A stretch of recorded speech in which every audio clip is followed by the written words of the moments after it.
ഉത്തരേന്ത്യയിൽ അതിശൈത്യവും കനത്ത മൂടൽമഞ്ഞും തുടരുന്നു. കനത്ത മൂടൽമഞ്ഞ് റോഡ്, റെയിൽ, വ്യോമഗതാഗതത്തെ താറുമാറാക്കി. 170ഓളം വിമാനങ്ങൾ വൈകി സർവീസ് നടത്തുന്നു.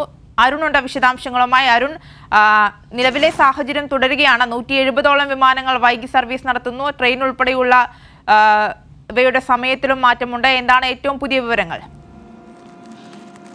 ആര്യ, ഈ കനത്ത മൂടൽമഞ്ഞ് കാരണം ദില്ലിയിലെ വ്യോമഗതാഗതത്തെയും റോഡ് ഗതാഗതത്തെയും വലിയ രീതിയിൽ ബാധിച്ചിട്ടുണ്ട്. കാരണം ഇക്കാര്യത്തിൽ വലിയ രീതിയിലുള്ള യാത്രക്കാരും വിമാന അധികൃതരും വിമാനത്താവള അധികൃതരും വിമാന സർവീസ് നടത്തുന്ന കമ്പനികളും തമ്മിൽ വലിയ രീതിയിലുള്ള സംഘർഷം ഇപ്പോൾ നിലനിൽക്കുന്ന സാഹചര്യത്തിലാണ് ഇപ്പോഴും ഈ ഒരു മൂടൽമഞ്ഞ് ഈ ഗതാഗത സമ്പ്രദായത്തെ ഇപ്പോൾ ബാധിച്ചിരിക്കുന്നത്. കാരണം കേരളത്തിലേക്ക് ഉൾപ്പെടെയുള്ള ട്രെയിനുകൾ കാരണം 16 മണിക്കൂറോളം വൈകിയാണ് സർവീസ് നടത്തുന്നത്.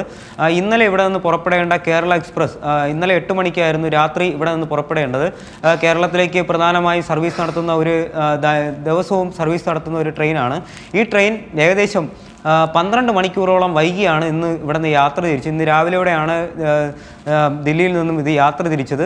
കൂടാതെ ഇതുമായി ബന്ധപ്പെട്ട് വിമാന സർവീസുകളെയും വലിയ രീതിയിൽ ബാധിച്ചിട്ടുണ്ട്. നമുക്കറിയാം, ഒരു ദിവസം മുമ്പ് ഈ ഇൻഡിഗോ വിമാനത്തിൽ സർവീസ് നടത്താനായി ദില്ലിയിൽ നിന്നും ഗോവയിലേക്ക് യാത്ര തിരിച്ച യാത്രക്കാരൻ പൈലറ്റിനെ മർദ്ദിക്കുന്ന തരത്തിലുള്ള സംഭവ വികാസങ്ങൾ അരങ്ങേറിയിരുന്നു. ഇതുമായി ബന്ധപ്പെട്ട് ദില്ലി വിമാനത്താവള അധികൃതരും കമ്പനികളും കൃത്യമായ ഒരു വിവരം യാത്രക്കാർക്ക് പങ്കുവച്ചിരുന്നു. കാരണം യാത്ര പുറപ്പെടുന്നതിന് മുമ്പ് വിമാനത്താവള അധികൃതരുമായും വിമാന കമ്പനികളുമായും കൃത്യമായ ഒരു ആശയവിനിമയം നടത്തണം. യാത്ര വൈകി 3 മണിക്കൂറോളം വൈകി കഴിഞ്ഞാൽ ആ വിമാനം റദ്ദാക്കപ്പെടും എന്നുള്ള തരത്തിലുള്ള ആ ഒരു വിവരവും വിമാനത്താവള അധികൃതരും കൂടാതെ വിമാന കമ്പനികളും കൂടാതെ സിവിൽ ഏവിയേഷൻ ആഭ്യന്തര വ്യോമ മന്ത്രാലയവും അത്തരത്തിലുള്ള അറിയിപ്പുകൾ യാത്രക്കാർക്ക് നൽകിയിരുന്നു. എന്തായാലും ഇക്കാര്യത്തിൽ വലിയ രീതിയിലുള്ള ദുരിതം തന്നെയാണ് യാത്രക്കാർ അനുഭവിക്കുന്നത്. കൂടാതെ കേരളത്തിലേക്കുള്ള 1 ഡസനോളം ട്രെയിനുകൾ വ്യാപകമായി റദ്ദാക്കുന്ന ഒരു നടപടിയിലേക്ക് ഉത്തര റെയിൽവേ പോയിട്ടുണ്ട്. കാരണം ഇതുമായി ബന്ധപ്പെട്ട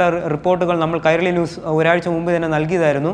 ഈ ട്രെയിനുകൾ അയോധ്യയിലേക്ക് സർവീസ് നടത്തുന്നു എന്നുള്ള തരത്തിലുള്ള റിപ്പോർട്ടുകളും വരുന്നുണ്ട്. കാരണം കേരളത്തിലേക്ക് ഇപ്പോൾ ദില്ലിയിൽ നിന്നേക്ക് സർവീസ് നടത്തുന്നത് കേരള എക്സ്പ്രസും കൂടാതെ രാജധാനി എക്സ്പ്രസ്, ഈ 2 ട്രെയിനുകൾ മാത്രമാണ് കേരളത്തിലേക്ക് സർവീസ് നടത്തുന്നത്. ബാക്കിയെല്ലാം വ്യാപകമായി റദ്ദ് ചെയ്യപ്പെടുന്ന കാഴ്ചയാണ് നമുക്ക് കാണാൻ കഴിയുന്ന അത്തരത്തിലുള്ള റിപ്പോർട്ടുകൾ പുറത്തു വരുന്നുണ്ട്. കാരണം ഈ 2 മാസങ്ങൾക്ക് മുമ്പ് തന്നെ ഇക്കാര്യത്തിലുള്ള നാട്ടിലേക്ക് പോകാൻ വേണ്ടി തയ്യാറെടുത്തിരുന്ന മലയാളികളെ ഇത് വലിയ രീതിയിൽ ബാധിച്ചിട്ടുണ്ട്. കൂടാതെ ഇക്കാര്യത്തിൽ ഇരുട്ടടി പോലെ ഈ വ്യോമഗതാഗത സമ്പ്രദായത്തെ ഇപ്പോൾ ബാധിച്ചിട്ടുണ്ട്. റോഡ് ഗതാഗതം നമുക്കിപ്പോൾ കാര്യമായി എടുക്കുകയാണെങ്കിൽ യമുന എക്സ്പ്രസ് ഹൈവേ ഉൾപ്പെടെയുള്ള വലിയ രീതിയിൽ ഗതാഗത കുരുക്കുണ്ടായിരിക്കുകയാണ്. വാഹനങ്ങൾ തമ്മിൽ കൂട്ടിമുട്ടുന്ന അവസ്ഥ, അത് കൂട്ടിയിടിച്ച് അപകടങ്ങൾ ഉണ്ടാകുന്ന ഒരു അവസ്ഥ ഇപ്പോൾ നിലനിൽക്കുന്നുണ്ട്.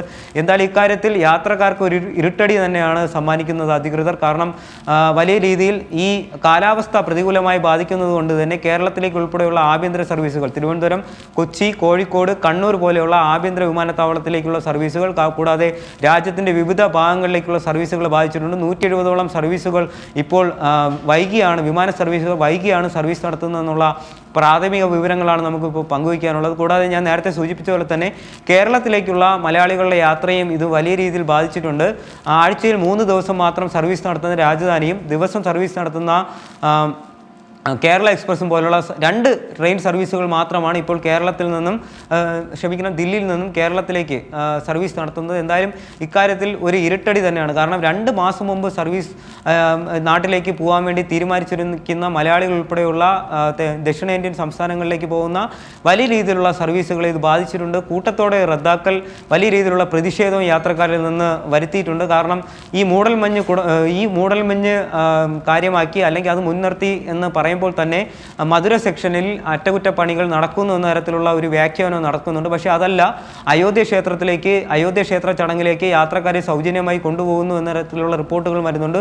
അതിനാലാണ് ദക്ഷിണേന്ത്യയിലേക്ക് ഉൾപ്പെടെയുള്ള ട്രെയിനുകൾ ഇപ്പോൾ വ്യാപകമായി റദ്ദാക്കി എന്നുള്ള ഒരു ആരോപണം ഉന്നയിക്കപ്പെടുന്നുണ്ട്. എന്തായാലും ഇക്കാര്യത്തിൽ ദില്ലിയിലും ഉത്തരേന്ത്യയിലും പഞ്ചാബ്, ഹരിയാന, ഉത്തർപ്രദേശ്, ഹിമാചൽ പ്രദേശ്, ഉത്തരാഖണ്ഡ് പോലെയുള്ള ഉത്തരേന്ത്യൻ സംസ്ഥാനങ്ങളിൽ തുടരുന്ന ഒരു പ്രതികൂലമായ ഒരു കാലാവസ്ഥ വ്യോമ റോഡ് റെയിൽ ഗതാഗത സമ്പ്രദായങ്ങളെ ഇപ്പോൾ ബാധിച്ചിട്ടുണ്ട്. മേഖലകളിൽ പലയിടത്തും റോഡ് ഗതാഗതത്തെ ഇത് ബാധിച്ചിട്ടുണ്ട്.